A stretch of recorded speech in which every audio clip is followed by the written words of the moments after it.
Good evening.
as in the previous few years, we've seen really good delinquent collections, really just people catching up on their delinquent accounts. When it comes to taxes, that item is really fluid as we go through each year because delinquent accounts are coming on, but some are, delinquent accounts are coming on and some are coming off. So it just depends on how that number fluctuates, but we are looking at, taxes being ahead of budget. Going to page 5, which is state revenue. We are looking at being $3.9 million ahead of budget. When you look at state revenue, as I mentioned in other meetings, we did get a $1.7 million payment from municipal revenue sharing, which is an account that the state reconciles based on the state formula. If there are surplus funds in there, they have a way of passing that back to municipalities. If that account, if there's nothing left in that account at the end of the state's fiscal year, then we do not get any additional funds. So it just so happens we got 1.7 million based on that allocation of municipal revenue sharing.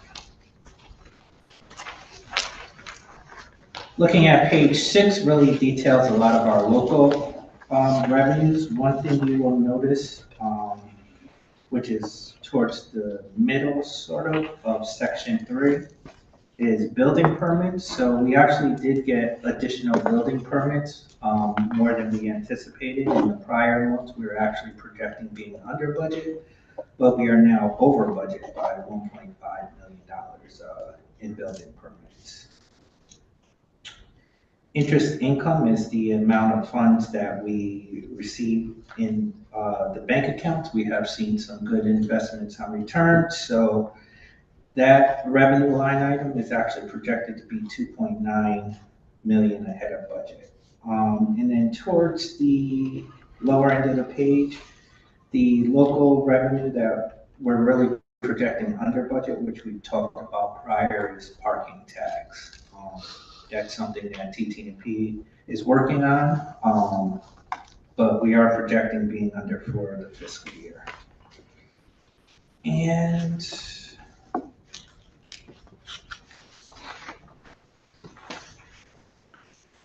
then if you turn to page 8, gives you the overall bottom line of revenue. We are projecting to be about $1.8 million ahead of revenue. One adjustment that you would see on this page is the federal aid, which is the ARPA funding. So that's something that is being looked at throughout the year, throughout the remainder of the fiscal year, especially as we close the fiscal year, because as you know, ARPA funds have to be obligated by December 31st. So if these funds, if we don't need to utilize these funds for this current budget cycle, that's additional funds that need to be obligated through the process that was set up for ARPA. So that's something that the budget office is looking at as well. But you'll see here, we're projecting $2 million of using ARPA funds. Now, even though we're running a deficit, there is a certain way that we have to use revenue replacement funds, which depends on the overall deficit and the amount of revenue that you receive for the fiscal year. So again, that's why that number is actually lower and we're still running a deficit. Moving to page 9, you'll see are just the overall departments and how they're trending for the remainder of the fiscal year.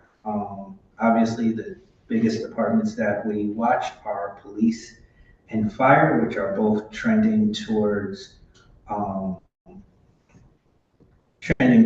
surplus. And then we're also looking at employee benefits, which is really where medical, workers' comp, and other costs come into play, and the Board of Education, which is running about a $4 million deficit. So again, what we look at when we're trying to project out savings is column D, the committed and encumbered. That's really where we can save funds on for the fiscal year, and that is what we work with departments on the last quarter of the fiscal years. Do we really need to spend those funds? What can be moved over to the next fiscal year as far as services or contracts? So those are the things that we're looking at when it comes to trying to close the deficit. And then the last portion of the report that I'm going to go to is page 18, which is our medical fund. That's one of the internal service funds that has the largest impact on the city's general fund. So for this year, and looking at page 18, we've kind of had an up and down year. There have been months where we've saved on medical claims, and then certain months where we've exceeded when you compare this current fiscal year to the prior fiscal year. Overall, when you look at the bottom of the page, when you look at the claims and all the other expenditures, we're projecting about being $3.4 million higher than last fiscal year. So again, medical claims is something that you can't predict. There's no exact method for projecting medical claims. So again, it's something that we just monitor on a monthly basis throughout the year. And then page 19 just gives you the overall revenue projections for the fund. So overall, we're looking at balancing out the medical fund for fiscal year 23-24. So that's kind of a high-level summary of where we're at. Again, as I mentioned in the beginning, these numbers change on a monthly basis. Anything can tip this report in one direction or the other. So, Mr. Chair, happy to answer any questions that the committee may have. Thank you for that presentation, Mr. Gormany. We'll now open the queue for questions from committee members on these monthly financial reports. Questions from committee members. Alder Fetzner. Thank you, Mr. Chair. Thanks, Mr. Director Gormany, for your presentation. On page 8, somewhat in the middle under miscellaneous, there's an item called sale of fixed assets with 2.26 million as budget versus forecast. What is that? So that's whenever the city, that's whenever the Economic Development Department or Economic Development in conjunction with any other city department sells any city assets, so any city buildings essentially is what makes up that number. When the budget was being proposed for this current fiscal year, there were some plans to possibly sell some city assets. Those didn't fall through, so I forgot what this 840,000 was, but that was the only sale that was made this fiscal year. Okay, so we didn't meet the budget that was presented at the beginning of the fiscal year. Okay, and then there was, we know about the Board of Ed. They were asking for additional funding. Do you know what they're, since you do work closely with them as well, is there a plan in place? What are they working on to try and actually meet that $4 million deficit? Yeah, so in the Board of Ed's presentation, because they give their own monthly report to their own board, there were some mitigation talks for this fiscal year. They're looking at overall utilization of grants and some other areas that they were looking at as far as offsetting some of this deficit. As you know, and I just don't have it in front of me, but a lot of their cost is really tuition and transportation and a couple of other areas within their budget. So in previous years, including last fiscal year, they were able to save through attrition and utilizing grants in a few other areas to close their deficit last fiscal year. So they're looking at this fiscal year closely and utilizing some of those same measures for the 4 million. But again, there's varying factors on whether, they can achieve closing that gap. I mean, we're already June 10th. We close the end of this month. Are they anywhere close to figuring this out? I would have to confer with the Board of Ed to get an exact answer on where they're at this moment.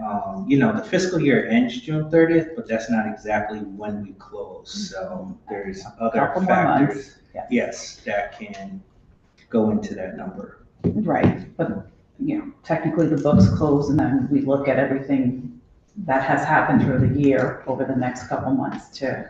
Well, no, there's still things that go in Well, July and bills to August, pay, there's still yes. things that go against last fiscal year that we may not know, or services that may have been provided in June that you don't get until July or August. So there's those different mitigating factors that will determine where it's close. So we kind of know somewhat some of those items. Again, I think myself or Mr. Gizzi can kind of talk to the Board of Ed and try to get an exact. Okay. And then when you mentioned column D of page 9, the committed encumbered, there's some big item like central utilities for 3.9 million, and there's parks and public works of 2 million. What exactly is? So committed and encumbered are open purchase orders essentially. So for like central utilities as an example, those are utility bills. So it depends on the usage and everything else on a monthly basis, and those are usually like a month to a month and a half behind. On Parks and Public Works, for example, that's the transfer station, that's the billing. They don't always know that billing until they're actually billed the next month for that usage. Some of this is contractual items that go on a month-by-month basis, so you don't always know the exact amount until the next month. So committed and encumbered are really open purchase orders that we have. Okay. I For was services. just mostly curious about Parks and Public Works and what that 2 million was for, but you say the transfer station. Probably most of that. Okay. And, okay, that's all I have. Thank you. Thank you, Mr. Chair. Thank you, Alder Festa. Further questions from colleagues for Mr. Gormley on these monthly financial reports? Further questions from colleagues? Seeing none, we thank you for your time. Let me just ask if there's any member of the public who would like to give testimony on these monthly financial reports. Any member of the public here wishing to give testimony on these monthly financial reports? These are exciting monthly financial reports. And for a third time, is there anyone from the public here wishing to testify? Seeing none, we will move on to the next items. Thank you, everyone. You are released for your next round of meetings in our neighboring communities. Thank you.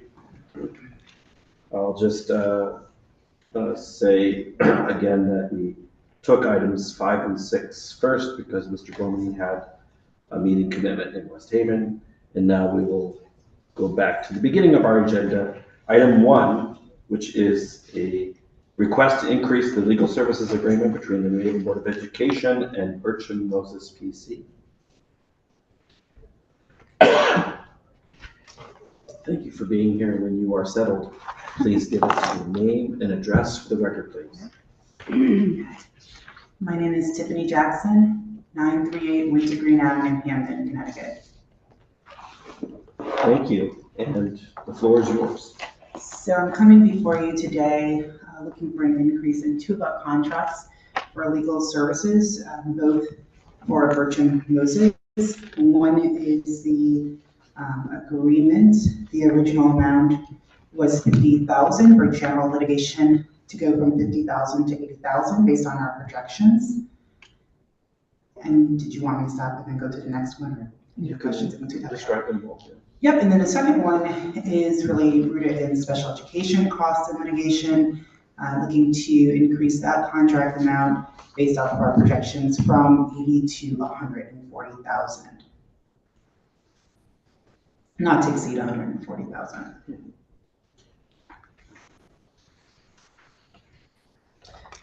Yes, so, we have the cover letter, which lays out some of the rationale for this. But is there anything else you would like to say about this firm? Sure. Are they doing good work?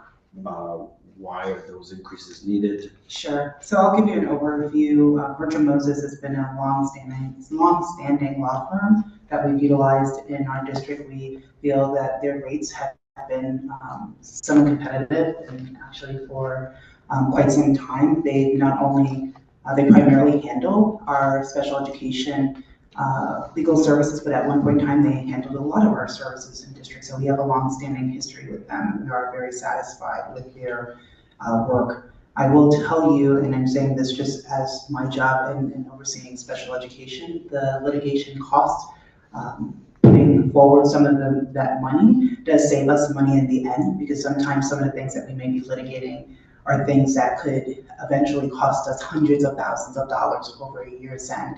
So again, sometimes you can't predict when these things happen. We've had a lot more towards the end of this year than we've seen before, which is the basis for the cost increase in the special education line. As far as the general litigation line, there are some things that we have asked Bertram Moses to do to protect the interest of our school district. That really has led to some increased costs with preparing briefs and things of that sort.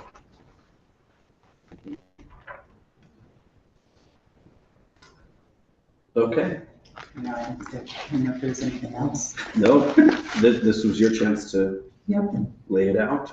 And so now, if that's it, we will take questions from committee members. Questions for Ms. Jackson on our Assistant Superintendent, Associate Superintendent. Executive Director of Student Services Special Ed. I want to make sure I got that right. Executive Director for Special Services at the Board. Okay. Questions? Alder Walker-Myers. Thank you, Mr. Chair, and thank you for your presentation. I heard you mention that some of the cost that is going up in I believe you said the general litigation. Yeah, Yep. thank you. The general litigation, are those some things that you are evaluating and forecasting could potentially be a problem, so you want them to look into certain things, or is it being forced by actual litigation that's coming It's up? being enforced both, and sometimes there are some cases that may be challenged in education law that we want to make sure that we're protecting our interests. Sometimes there may be some cases, I'm trying to not be so specific, so I'm not giving anything identifiable, but there may be some cases that, again, could potentially, add some strain for districts long-term that we try to get ahead of issues. So sometimes it comes both ways. Sometimes it's as a result of litigation that's been prompted, or it could be just as a result of trying to get ahead of issues long-term. Thank you. Thank you, Mr. Chair. Thank you, Alder Walker-Myers. Further questions from colleagues on this item? Alder Festa. See if I can phrase this. Thank you, Mr. Chair. I know you can't avoid litigation or sometimes, but are we doing anything to decrease the amount of cases, like changing, stringent rules and making sure everyone is aware on both sides what those laws are and what our policies are as well and processes? Sure, I will just speak, I'll start with special education. Quite honestly, I think we tend to be very fiscally responsible. Myself and many of the supervisors that work with me, we go into many meetings where there's attorneys that may be present and we're not calling for them. If there are cases that we feel that is no choice, then we're calling attorneys in. So I say that to say that we do not willy-nilly call upon our attorneys only if we feel it's the last choice. We ourselves even engage in conversations when there's attorneys at the table, and only if it's, like I said again, the last resort do we ever call into the attorney. So yes, we definitely try to, as best as possible, save cost. And how successful are those conversations before you have to? They're very successful. I'll give you an example. I was with 2 attorneys this morning. Myself, I did not call in Bertram Moses to be with me because I felt like that was a matter that I can manage on my own. And I think we've been successful, as evidenced by the fact that we will be able to manage those cases without further litigation. The cases that usually we get Bertram involved with specifically as it relates to special education are cases where we know if we don't get involved now, it's hundreds of thousands of dollars over a year on end. Those are the cases that we typically get them involved with. And I only ask because, we do these transfers a lot. We seem to constantly be, and I know that they do a wonderful job with our litigation and are needed on both, Board of Ed side and city side, but it's good for us to have an understanding of what's being done before we actually call them. So I appreciate you explaining that. Yeah, we do. We don't. I mean, we even safeguard who even emails them or who calls them. So that one point of contact, we don't have a lot of people who have that level of access, to be quite honest with you, so that we are responsible in that way. But unfortunately, we have seen an uptick in some litigation. Unfortunately, not avoidable. So. Thank you, Mr. Chair. Thank you, Alder Festa. Further questions from colleagues on this item? I'll just make a quick point, factual point, which is, I think Alder Festa is correct that we have dealt with a number of requests to increase the limit for legal services agreements. In this particular case, there's no request for transfer because there's sufficient funds in budget line 190-47000-566696. So just so colleagues know that there's no transfer request here, otherwise there would be an ordinance amendment before it. This is just a request to increase the limit of the contract. Further questions from colleagues on this item? A request to increase by $90,000 up to a maximum of $220,000 the Board of Ed's contracts with Bertram Moses PC. Seeing that, I'm just going to make an observation that I would like you to take back to your team. We've made this observation in prior meetings when the colleague was here, which is that it's the preference of this chair that when we have an order approving an increase in the contract, that the amounts be put in the order itself and not just in the cover letter. Okay. And so that's something we can easily clean up. What is that called? I just want to make sure I'm taking the note properly. So if you look at the order itself, Yeah. it gives a number of whereas statements, and then it says now therefore be it ordered that these amendments be approved. So you want the amount in there as well? But we should have the amounts. I note that the agreement numbers are there, which is good. Yeah. It's just that we don't vote on the cover letter, we vote on the actual order. Okay. And so I think it's good to have those amounts in the order itself, which we can deal with. We can amend it to do that. But it's just good to have that level of specificity in the actual resolution that we're going to vote. Thank you. That's just a matter of form, not substance per se. Any questions from colleagues? Seeing none, thank you very much for your presentation. Thank you. We're gonna, I see that there's no member of the public here who's not going to be giving a presentation. So we'll ask at the end if there's folks who wish to testify in the interest of time. We'll now move to item 2, which is the Board of Ed's contract with Crown Castle.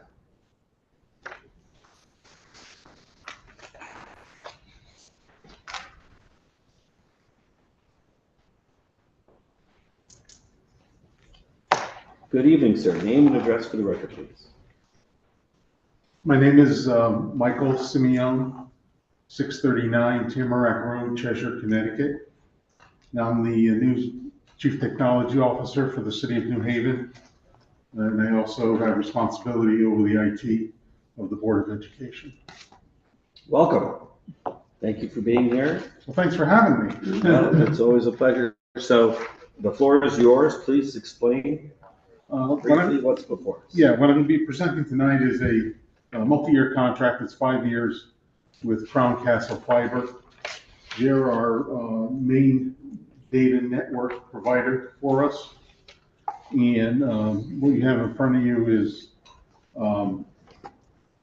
a proposal to renew the contract, and that's going through a company called E-Rate.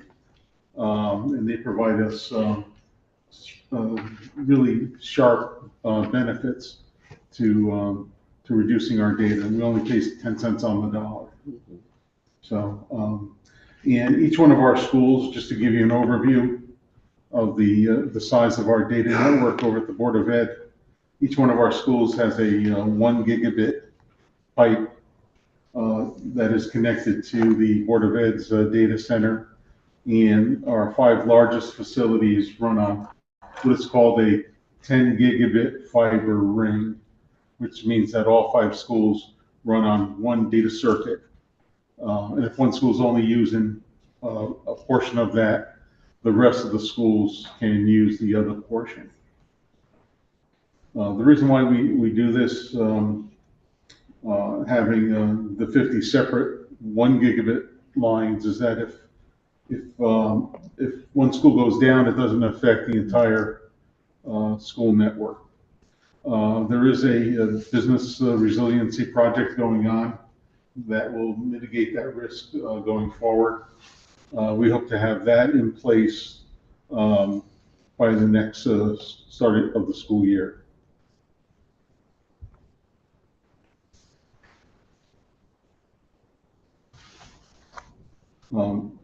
Any, Is that your presentation? yeah, that's the presentation. Okay, well, very succinct, we appreciate that.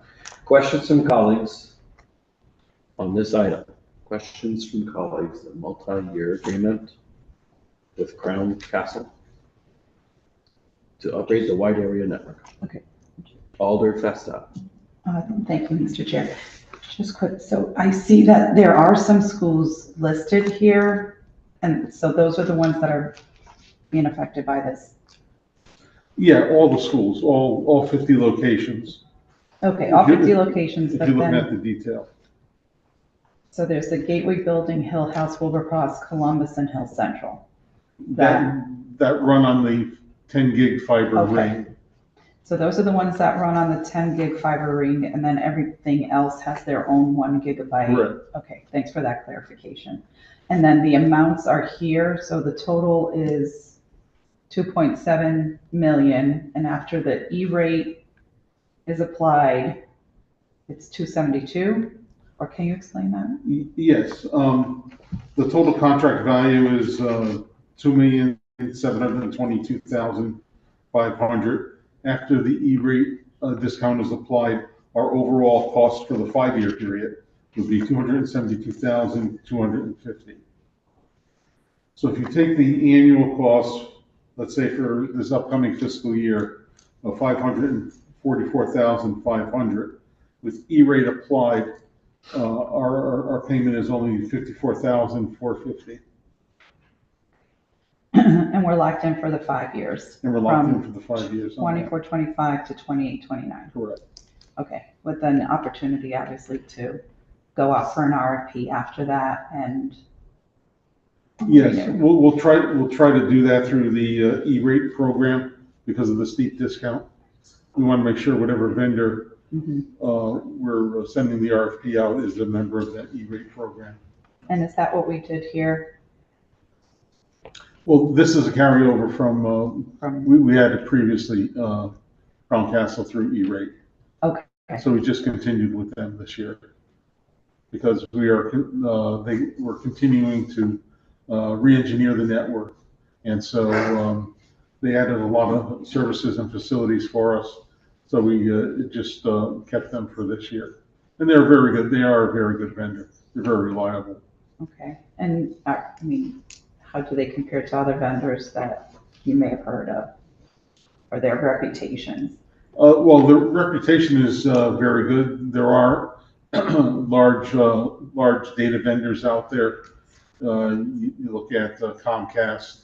You also look at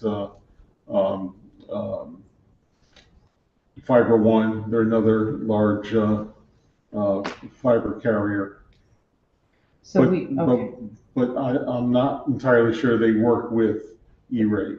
okay. So this company works with E-rate, which is why we stay with them. Correct. But there could be other companies out there. Right. And will we do an RFP the next time around? We could, yes, to look at getting a better rate. yes, I mean, it's something that generally the board looks in favor of doing RFPs, and just to make sure we are getting the best rate and Right. best services. Actually, now that you say this in the detail, I don't have the detail in front of me, but I believe there was an RFP done for this. Yeah, I see it in the letter. I just wanted to make sure that, I mean, it says includes all hardware and software required to meet the expectations of this RFP. Right. But I want to make sure it wasn't from before that we just continued, or if we did another RFP. Yeah, so there was another RFP that was issued. All right, thank you. Thank you, Mr. Chair. Thank you, Alder Festa. Questions from colleagues on the proposed contract? 5 years with Crown Castle. Alder Honda Smith. Thank you, Mr. Chair. I just have one question. Is this a broadband? It's not, it's called a wide area network, so it's a closed network. So no one else but the facilities that we have on that network can gain access to the Board of Education's network and facilities. We do have broadband out there at schools and other locations for the general public and for the school children in school. We do have wide area Wi-Fi networks for them to connect to. Thank you, Mr. Chair. Thank you, Alder Smith. Further questions on this item? Alder Festa for a second time. Sorry, thank you, Mr. Chair. Just real quick, security, because we know we had a breach at one point, and was it this company that was looking out for our security? No, this is Or just something separate? something separate. This is just the data network. Okay, The internal security within the Board of Education has been upgraded since I've been there. We've put in new, what are called firewalls. So the data lines come in, they connect to these firewalls, and the firewall then determines the access credentials to gain access into the facility. And so those have all been upgraded since I've been at the Board of Ed. with added protections? Yes, with added protections, we have, I believe, was it last month or two ago, the Sophos contract came up. That was another multi-year contract, and that's for endpoint security.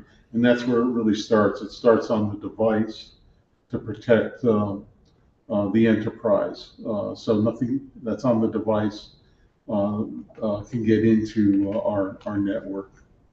Great, thank you. Thank you, Mr. Chair. Thank you, Alder Festa. Further questions from colleagues on this proposed 5-year contract with Crown Castle and the E-rate discount that goes with it?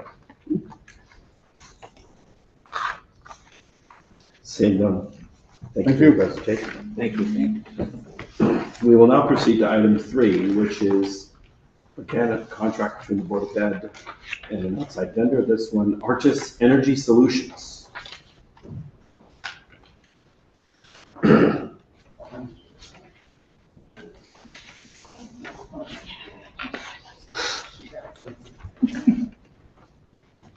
Good evening, folks. Thank you for being here. When you are settled, please give us your names and addresses for the record.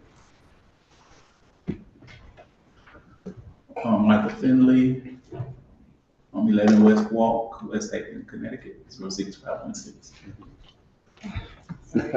I'm sorry, Tiffany Jackson, 938 Wintergreen Avenue, Hamden, Connecticut. And Mr. Finley, if you would tell us your role within the Board of Ed too, that'd be I'm sorry, Chief of Staff. Chief of Staff. Thank you. I should probably note that, but sometimes I forget what my role is. Okay, please proceed. All right, first, good evening. I hope everybody's doing well. I come before you today with this seeking an agreement related to Artis Energy Solutions. And what that is our energy management monitoring system. So this is a way to be more efficient as it relates to the energy that we use. This is a progress monitoring tool that uses a platform so that we can see how much energy we're using. per month. It also has flags in it that lets us know, when we're up or when we're decreasing, related to energy use. This is, $100,000, $295, if I'm not mistaken, agreement. This is in alignment with our climate resolution, that was passed, to decrease our carbon footprint.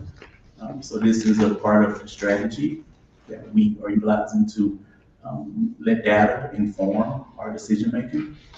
In addition to that, we just presented our strategic operating plan at our last board meeting. And this is one of our priorities, operational efficiencies. So it's in alignment with the plan that we are utilizing to move the district forward. So come before you with this particular agreement. Tiffany, if you want to add anything, I'm open to I think questions. we're all set. Before I ask my colleagues if they'd like to get on the queue, I just want to address the dates, because I'm wondering if they're correct. Because the dates that are in the letter and in the title and in the resolution itself, the order, go from July 1st, 2023 to June 30th, 2024, which is the current fiscal year. Yeah, So you're asking for approval for a contract that is almost run its term. That's correct. Okay. Can you say a word or two about how that came to be, that we're seeing it so late in its term? I know, and as we're reviewing that, I mean, I think both, at the end of the day, I want to say that it probably is a oversight in the list of all of the contracts that were given. I'll be honest with you, I was confused myself trying to look through, saying this, yeah, I understand now. But I think that may be a part of what has happened in this particular case, and then picking that up and making sure that we're doing our due diligence to follow the city charter. With contracts over 100,000. But I couldn't give you an answer beyond that. And I agree with Ms. Jackson, and not here to make any excuses. All we can do is work to improve. We can't. I'm not gonna come in here and say that, it was left and it was right. It's something that we have to make sure that we improve. So. Okay. I mean, I see that it was approved at the March 13th Board of Education meeting, which means it came to your board body very late as well. Is this a firm that you're hoping to contract with next year? Yes. Which starts in just a few weeks. Yes. Because this it definitely is a part of the strategy to monitor our energy use, to try to decrease spending. As you know, the context is tough with funding, so we're trying to utilize strategies to, decrease costs. Okay, thank you for that information. Questions from colleagues? Alder Punzo. It's okay, it's okay. You said that this energy system will give you some flags as if to say usage in certain, does it give you the usage in each individual building? Yeah, so we get their devices in each facility that we have, so that you can see, charts related to the energy usage in each building. And if there's a flag, let's say in a particular building or in various buildings, are there any steps in place to sort of mediate that or correct that? Yeah, so and great question, and just that's the point of the data, right? To help inform how we respond to it. So our team definitely has to meet every week and discuss not only energy efficiency but other things as well, to plan within the resources we have to improve our energy concerns. Thank you. Thank you, Mr. Chair. Thank you, Alder Punzo. Next on the queue is Alder Festa. Thank you, Mr. Chair. And thank you for your questions, Alder Funzo, because I did have one of those. Is this the only company out there that monitors efficiencies? So this is a sole source. So they're the ones that provide the service that we're looking, to get in our district at this time. and I guess I'm just leading to, was an RFP done? Only because the dates here are ones for the current fiscal year, as we just noted. And we're gonna continue, it sounds like, with this company, and that's why I ask, are they the only company that's out there, or, did we propose an RFP? Yeah, so from my understanding, this is the only company that. Okay. Okay. How are these contracts monitored? Who keeps an eye out to avoid what's happening right now, where we're getting something that's already been done come before us? Yes, so that will come out of our chief operating officer's office. He is the person who oversees that department as it relates to contracts, agreements that are operations related, whether that's security, whether that's facilities, whether that's contract construction. That's the role that oversees. I will also say that our Board of Education is very dogmatic in their approach to making sure that we're doing our due diligence. I think in this regard, just as Alder Richard had pointed out, that this was already passed through our finance and operation. The missing piece was that it's over $100,000, and there's another layer that had to happen. But they are very much a monitoring board of our contracts as well. So then they should have caught this one. I know, but you know what? At the end of the day, we can't. We're saying we're owning it. There's not, we just have to make sure that we're doing better moving forward. Do you know how many more contracts are out there? And we have to really be diligent about things like this, because obviously it affects other things in my eyes. We agree. But okay, how much do we save in the long run with some of this monitoring? Yep, so as it relates, I will have to get back to you with a number related to that. Through you, Mr. Chair, if we could maybe get just additional information regarding the cost savings of having this type of equipment in our schools and how it's saving us. I'm going to assume it's going to save us money if we're monitoring our energy and all of that. And I think also part of it, that whole plan is Thank you. outside of just the savings of money being efficient, really about making sure that we're looking at the sustainability and looking at things that are protecting the environment. So it's kind of twofold. Is really what we're looking for. Yeah, and if we could have like a whole generic report on What does that look like? what that looks like. Absolutely. I chair city services and environmental policy, so I want to see what differences. It's good for us to have to show, look what we've done and how we're doing our part. Absolutely. I would just note that the savings achieved through this consultancy has relevance to a return on investment of city tax dollars. So I think that's a legit question, follow-up question to come through this committee. Absolutely. Thank you. I appreciate it. Thank you, Mr. Chair. Thank you, Alder Festa. Further questions from colleagues? Well, before there are further questions from colleagues, let me acknowledge our colleague, Alder Richard Furlong, who has joined us. Further questions from colleagues? Further questions on this item? Seeing none, I'm just going to make the same observation I did on the prior item, which is that there's information that's missing from both the letter and the resolution. Like the number you gave us, $100,295. I didn't see that in the letter or the resolution, or the order. And so that's just important information to have. I would also observe, and you may have sent it, and I just didn't see it. But when there's a new contract coming to us for approval, we would like to see the contract. Oh, the back of it. The actual contract. I saw that, we have that. And if we have it, then that's great. Typically when there's like just an existing contract and you spend a little bit more money than you plan to, that's one level of information. But if there's a new contract coming to us that you're asking us to approve, then that should be among the materials as well. When you're referring to the order, you're referring, this is the page. This is the order. That page. So it has a title that's all in caps. That's okay. Then it has whereas. Now therefore be it ordered. Yes, that's the actual legislation that we're voting on. Everything else is supporting material. And so we like to pass legislation that actually is specific, that if there was a dispute, there wouldn't be because it's clearly in the actual thing that we're voting on. Yeah. So that's what I'm referring to.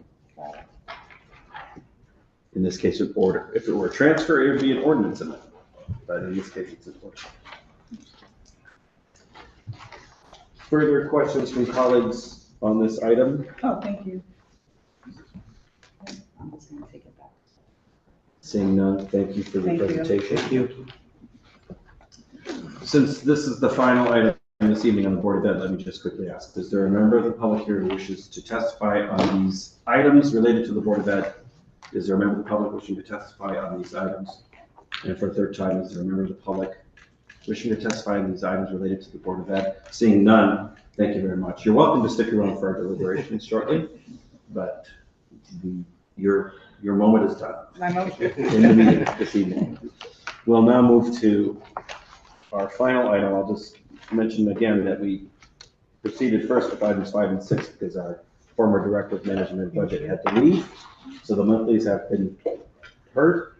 And now we're moving to our final item, which is number 4, a multi-year agreement between the City of New Haven Corporation Counsel's Office with Thomson Reuters. And I see that our Corporation Counsel approaches.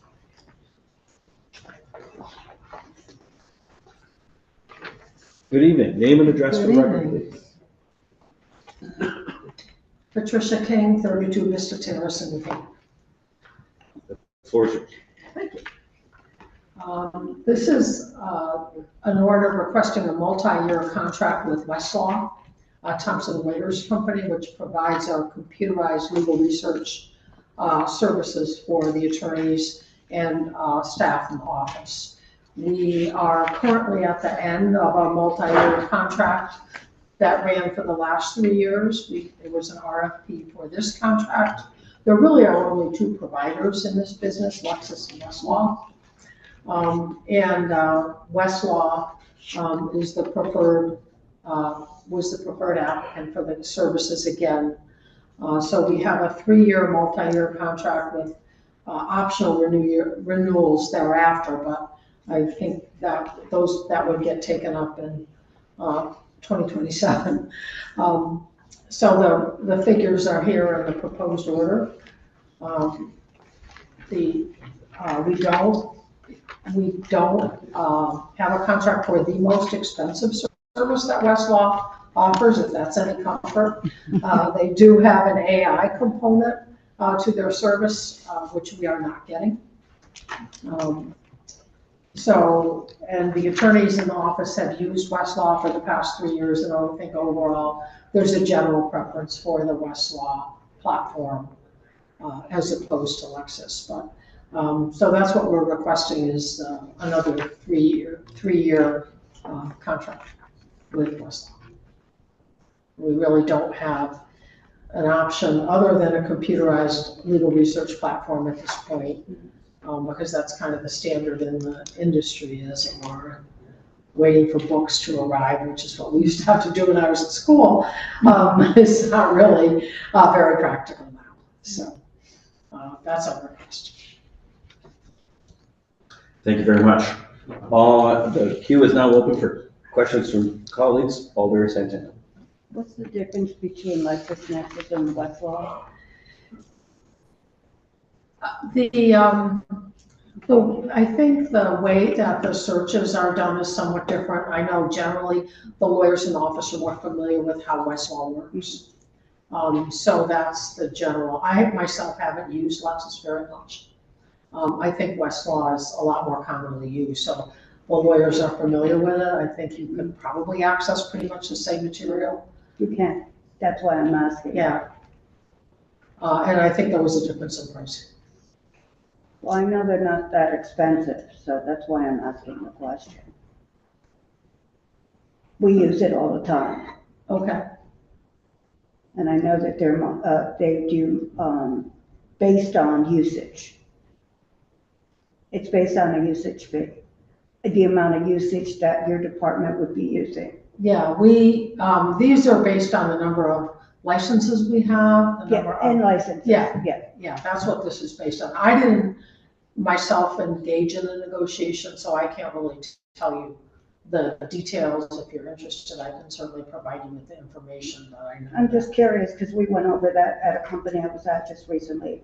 And so we were trying to figure out which one would be best, and everyone was familiar in the banking industry. We use LexisNexis all the time. Well, I think LexisNexis has a lot more features Yeah. that are useful in banking, like skip tracing Yeah. and things like that, which we don't really use. Correct. We use more for just purely legal research.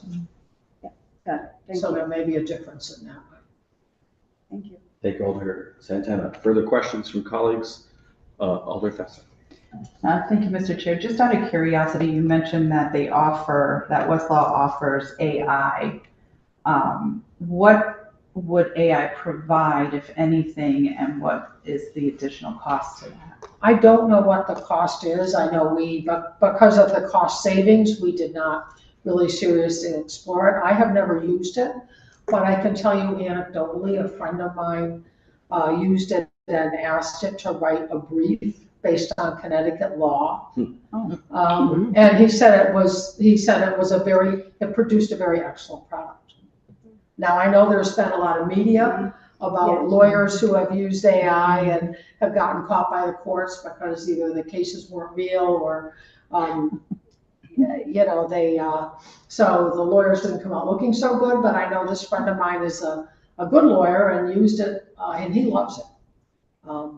And he checked all the cases and everything, but I guess he used it based on Connecticut law to do a memo on a particular issue, and he was very happy with the product, but because of the cost, we did not, we did not really look into it.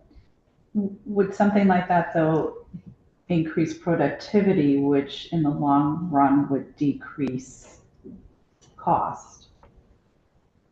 It's hard to say, probably without actually using it. I'm not sure any lawyer in the office has familiarity with it or has used it. So we probably would have a learning curve.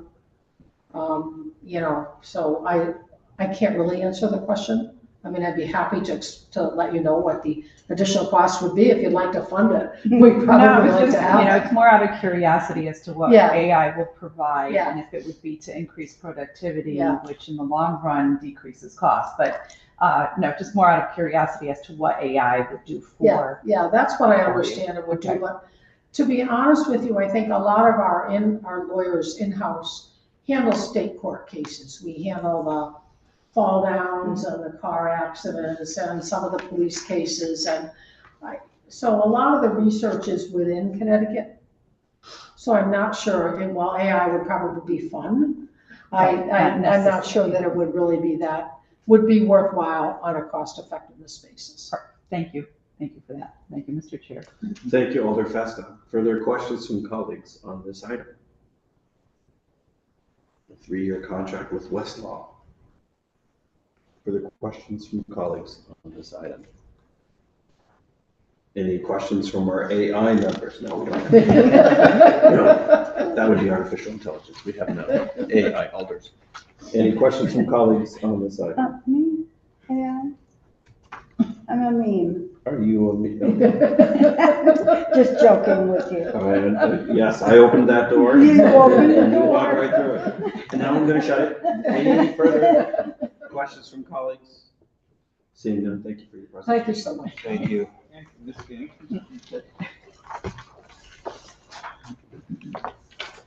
Are there any members of the public who wishes to testify on this item?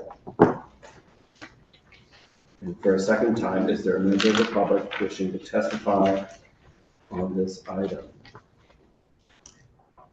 And for a third time, is there a member of the public who wishes to testify on this or any of the items that we've heard so far this evening? Seeing none, motion is approved. Mr. Chair, Alder Festa. I make a motion to close the public portion. Second. Motion's been made to close the public portion and seconded. Any discussion on that motion? Seeing none, all in favor say aye. Aye. All opposed say nay. The motion carries. We have closed the public portion. We will now proceed with deliberations. Can I ask a question, technical question about the procedure for the Board of Ed for these cases? Well, before you do, we'll have to move one of them.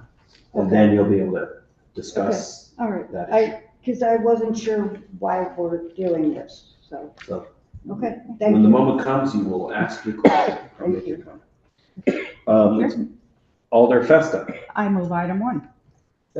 Item 1 has been moved and second. This is the legal services agreement increase with Orchard Moses PC. Discussion of this motion. Alder Santana.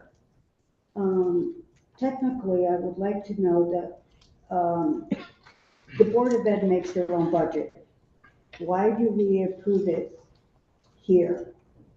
Well, And that's so, what I'm asking, because I'm not sure I'm following how that process works for these items. sure. So, the Board of Ed is the largest part of our city government, but it is part of our city government. And so when there's a contract that's a multi-year contract and it's above the threshold that, 100,000? yep, Okay. that the ordinance requires that we vote on it, then, we have ultimate fiscal responsibility for their budget, just as we do for the rest of the city's budget. Of course, a lot of the funding for the Board of Ed comes from the state, Mhm. but it is an agency of the city. And so when the Board of Ed does its financial work, it needs approval from its Board of Education. Mhm. And then it also needs approval for us if it meets the triggers that are in the Okay, ordinance. I wasn't sure, so that's why I was asking the question, because the way I understood it at the Finance Committee, when the Board of Ed presents their budget, it's all inclusive. Well, so that's a little bit of a distinction because you're talking there about their general fund budget request. Yes, And which we must approve. right. But we don't have line item budget authority to determine how they spend all that money. Okay, yeah, I But know that. when they enter into contracts with outside vendors, Okay, then then our ordinance Okay, applies to thank you. that. That's, I just wanted clarification. Mhm. But I also know in this case that you said that there's money in their client's fund account, so we're not really, That's right. For the items that are before us, including this item, yeah, there's no need to transfer funds because there's enough money in that agency's budget and the Right. appropriate budget line to cover the costs. So all they're doing with this item just is asking for approval to pay more than was originally authorized to pay for that vendor. Thank you for the clarification. I just wanted to make sure I understood. Thank you, Alder Santana. Further discussion of item 1, the contract with Bertrand Moses. Further discussion. I'm just going to say that I don't intend to do it now, but I think there is some work to be done on the resolution itself. Yeah. There's some deficiencies in its specificity.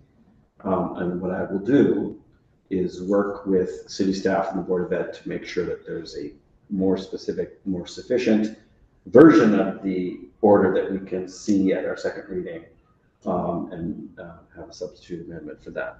I'm going to do that, not just for this one, but for the others as well. They don't have the amount of the contract in the order, for example. So, so I will make that commitment to do that before the second reading with them. Further discussion of item 1. Seeing none, all in favor of a favorable recommendation, please say aye. Aye. All opposed say nay. The ayes have it. It'll move forward with a favorable recommendation. Is there a motion? Mr. Chair, Alder Festa. I make a motion to move item number 2. Second. Item 2 has been moved and seconded. This is the multi-year agreement with Crown Castle about the wide area network for our public schools. This is a multi-year agreement, a 5-year agreement from 2024 July through June 2029. Discussion. Alder Santana. I have a question. Isn't the physical officer of the Board of Education responsible for the contract? We were told this evening by 2 representatives of the Board of Ed that it's the Chief Operations Officer who has had oversight for this, and our experience over the last several months is that is the very person who typically comes before us. Right. That person is on a paid administrative leave and is not Yes, available. I know. So what the answer they gave us this evening matches up with our experience over Okay. the last Okay. few years. I didn't know because I haven't been on the Finance Committee, so I wasn't able to ask that question, but I assume that he's the same physical officer. Mhm. Thank you for clarification. Discussion of this motion, the 5-year contract with Crown Castle with the E-rate discount. Alder Walker-Myers. Thank you, Mr. Chair. I'm in favor of this item because I think it's important to have that discount that was discussed. And it's good to see that we have someone that is putting a focus on the Board of Education as far as IT and stuff is concerned. So I'm in favor of that. Thank you, Mr. Chair. Thank you, Alder Walker-Myers. Further discussion of this item? Seeing none, all in favor of a favorable recommendation, please say aye. Aye. All opposed, say nay. The ayes have it. It will move forward with a favorable recommendation. Mr. Chair, Alder Festa. I move item 3. Second. Item 3 has been moved and seconded. This is the agreement with Artis Energy Solutions for the current fiscal year. Discussion of this item. I won't Alder reiterate. Santana, did you want to be on the Yes, queue? Mr. Chair. All right, I will call on you then. Now you may speak. I won't reiterate what I said earlier because I know what your answer is going to be. But thank you very much. Okay. Discussion of this item. Artis Energy Solutions. Alder Festa. Well, Mr. Chair, thank you. I mean, I support it, but I don't think we don't have a choice but to support it since this is actually coming to an end on June 30th, 2024, which is actually a concern that we did address with the Board of Ed, and I hope that they continue to look or continue to search for any other outstanding contracts, because things like this are what sometimes gets us in trouble, and we want to be able to dot our I's, cross our T's, and make sure that the charter is followed, which is on us as a Board of Alders. So I just want to make a record of that, or a note of that this contract does end on June 30th, 2024. And I hope that in the future, these contracts come before us in a timely fashion. Thank you. Hear, hear. Further discussion of this item? Seeing none, all in support of the favorable recommendation, please say aye. Aye. All opposed, say nay. The ayes have it. It will move forward with the favorable recommendation. Mr. Chair, Alder Festa. I'd like to move item number 4. Second. Item number 4 has been moved and seconded. This is the multi-year agreement with Thomson Reuters for the Westlaw Online Legal Research Database. Discussion of this item. Discussion of this item. Alder Festa. Thank you, Mr. Chair. I'm in favor of this because it's our research tool for our corporation counsel to be able to have the most updated information and laws provided to them in order for they to proficiently do their work. So I encourage everyone to support it. Thank you. Thank you, Alder Festa. Further discussion of this item? Seeing none, all in support of the favorable recommendation, please say aye. Aye. All opposed, say nay. The ayes have it. It moves forward with favorable recommendation. Do I have a motion on item 5 and 6? So moved. Second. Okay, so items 5 and 6 have been moved together. These are the monthly financial reports. The motion would be, just to clarify, the motion would be to recommend it be read and filed. Correct, Alder Johnson? Correct. Yes, absolutely. The motion to recommend that they be read and filed. Any discussion of this motion for items 5 and 6? Seeing none, all in support of a favorable recommendation, please say aye. Aye. All opposed, say nay. The ayes have it. It will move forward with a favorable recommendation for read and file. And do I have a motion? Mr. Chairman. Motion to adjourn. Second. Motion has been made to adjourn this meeting. Any discussion of the motion?